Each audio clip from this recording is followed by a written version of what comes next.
What you're about to witness isn't just a murder. It's a mirror held to New York's rotting core. If you crave the truth behind the city's darkest lies, subscribe now. This story cuts deeper than you expect, and you must stay until the end.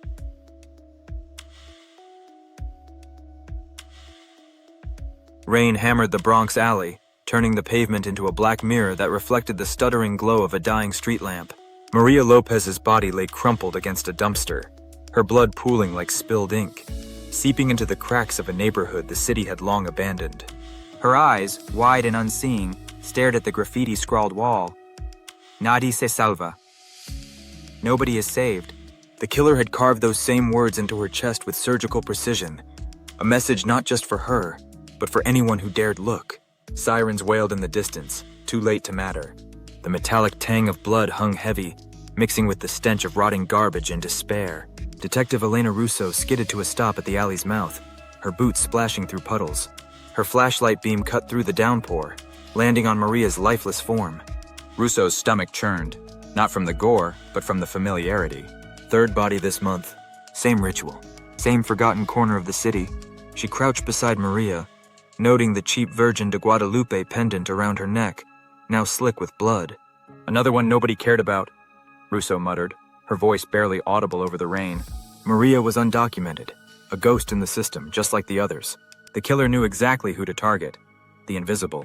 Russo's partner, Detective Jamal Carter, jogged up, his face grim. Witness saw a figure in a hooded jacket, maybe 6 foot, fleeing toward Tremont Avenue. No face, no prints, just gone. He gestured at the alley's exit, where neon from a bodega flickered like a dying pulse. Locals won't talk, too scared. They're not scared of the killer, Russo said, standing. They're scared of us. She scanned the alley, her gaze lingering on the graffiti. The words weren't just a taunt, they were a manifesto. This wasn't random. The killer was screaming something the city refused to hear.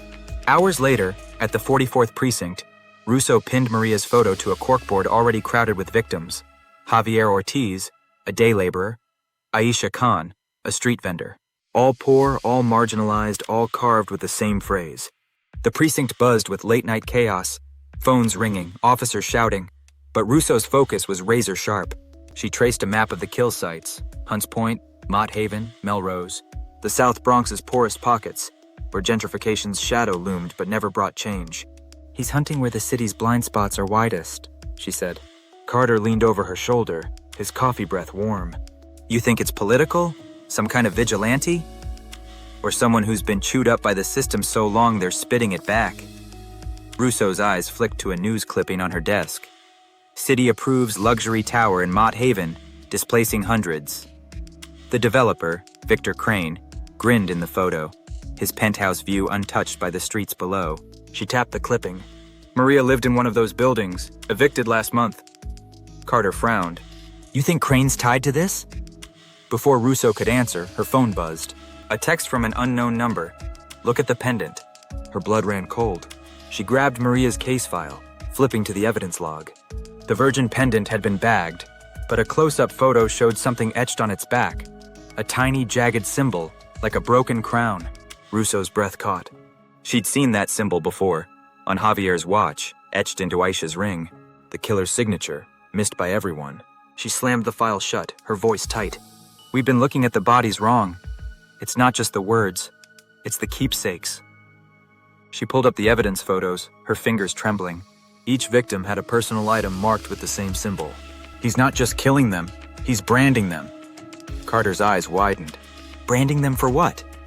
Russo didn't answer. She grabbed her coat and headed for the door, the precinct's fluorescent lights buzzing like flies. The rain had stopped, but the city felt heavier, its secrets pressing down. She needed answers, and the only place to start was the last person who'd seen Maria alive, Father Daniel, the pastor at Trinity Church, who ran the shelter where Maria had stayed. The church smelled of incense and mildew, its stained glass saints glowing faintly under the moonlight. Father Daniel, a stooped man with eyes like faded denim, sat across from Russo in the pews, clutching a chipped teacup. Maria came to me for help, he said, voice trembling. She was terrified. Said someone was following her, watching her. I thought it was paranoia from the evictions. Russo leaned forward, her notebook open. Did she say who? Father Daniel shook his head. No, but she mentioned a man at the community meetings, someone who promised to fix the neighborhood. She didn't trust him. His gaze dropped to his hands, knuckles white. I should have done more. Russo's pen paused. Community meetings. Victor Crane had hosted one at the library, pitching his towers as progress. She pressed, "This man, was he tall? Hooded jacket?" Father Daniel's face paled. I don't know. I didn't see him." His eyes darted to the silence, as if it might betray him. Russo's instincts screamed he was holding back. But before she could push, Carter burst in, his face ashen. "Elena, we got a problem." He held up his phone, showing a grainy video uploaded to X minutes ago. It was footage from a bodega camera. Maria, hours before her death, arguing with a man in a hooded jacket. The man's face was hidden, but his hand, gloved, flashed the broken crown symbol tattooed on his wrist. The video cut to text. "The city's cleansing has begun." Russo's heart pounded. "Trace the account." "Already tried," Carter said. "It's a burner, routed through a dozen proxies." But his voice cracked as he leaned closer. "There's more. That symbol? It's tied to a group called the Hollow Crown. They're not just a killer, they're organized." Russo's mind reeled. A group, not a lone killer, but a network. She glanced at Father Daniel, who was trembling now, his teacup rattling in his hands. "Father," she said, voice low, "what do you know about the Hollow Crown?" He flinched, as if slapped. Then, in a whisper, "They're ghosts. People the city crushed, evicted, ignored, beaten. They think they're the reckoning." His eyes met hers, wide with fear. "And they're not done." Russo opened her mouth to demand more, but her phone vibrated again. Another text, this time a photo. The broken crown symbol, spray-painted on a fresh wall. Below it, a single line. "You're too late." Her pulse thundered as she zoomed in. The wall was outside Trinity Church. She spun toward the door, drawing her gun, but froze. There, in the evidence box on Carter's belt, was a pendant. Maria's pendant, confiscated from the shelter. And etched on its clasp was a name, Daniel. She turned slowly, her eyes locking onto Father Daniel's trembling form. "Father," she said, her voice ice, "why is your name on her pendant?" The precinct was a pressure cooker by dawn, the air in Russo's office thick with coffee and dread. The interrogation room, where Father Daniel now sat, was a fortress of silence, its one-way glass reflecting Russo's haggard face. Father Daniel's confession had blown the case wide open. He'd been part of the Hollow Crown years ago, a radical group born from the city's despair.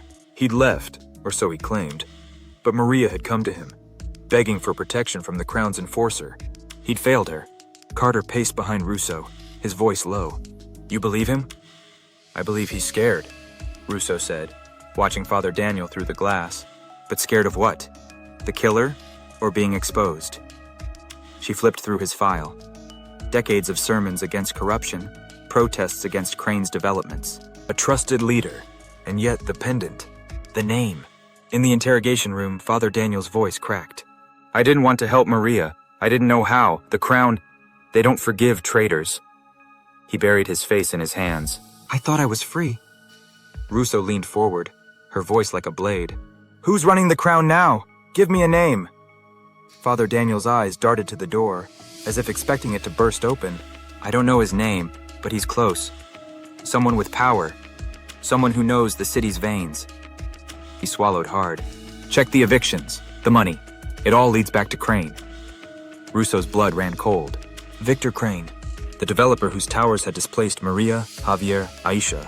She stood, her chair scraping the floor, and stormed out, Carter on her heels. In her office, she pulled up Crane's financials, public records buried under layers of LLCs.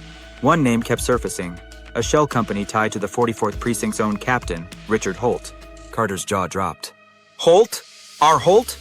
Russo's hands shook as she opened Holt's personnel file. There, in his early arrest record, was a photo from a protest decades ago. On his wrist, the broken crown tattoo. Her breath caught. The killer wasn't just a ghost in the streets. He was one of their own. She grabbed her phone, ready to call internal affairs, but it buzzed first. Another text, another photo. A fresh body carved with "Nadie se salva," dumped in an alley. The victim's face was obscured, but the pendant around their neck was clear. etched with Russo's initials. Her heart stopped. The killer was taunting her, closing in. She turned to Carter, her voice barely a whisper.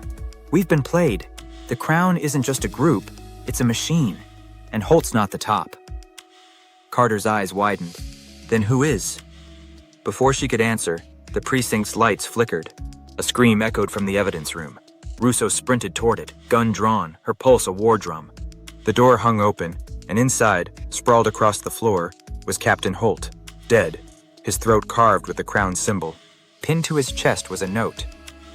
The real monster sits higher. Russo's gaze lifted to the ceiling, where a security camera blinked red. Someone was watching. Someone who knew her every move. As the cuffs snapped shut on Father Daniel in the next room, his voice echoed through the precinct, a chilling whisper. You arrested the wrong monster. The real one? He's sitting in City Hall right now,